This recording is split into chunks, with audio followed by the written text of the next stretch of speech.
Assalomu alaykum. Bugun lipoma haqida gaplashamiz. Lipoma o'zi bu nima? Lipoma bu yog' to'qimasining xavfsiz o'smasi. Odatda u yumshoq, og'riqsiz, harakatchan bo'ladi. Tananing har qanday qismida paydo bo'lishi mumkin.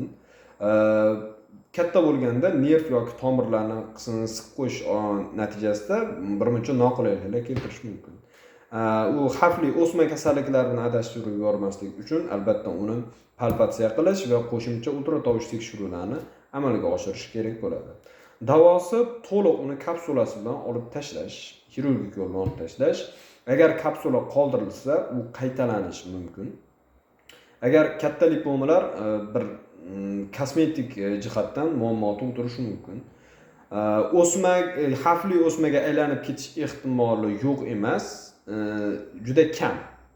Yo'q emas, lekin juda kam bo'ladi. Agar shubha bo'ladigan bo'lsa, albatta unga qo'shimcha ravishda biopsiya tekshiruvini amalga oshirish tavsiya etiladi.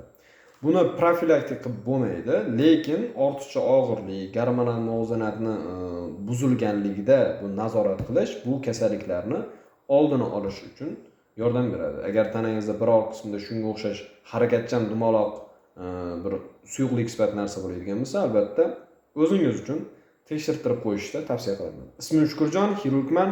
Har kun biror kasallik haqida ozgina ma'lumot berib borishga harakat qilaman. Rahmat.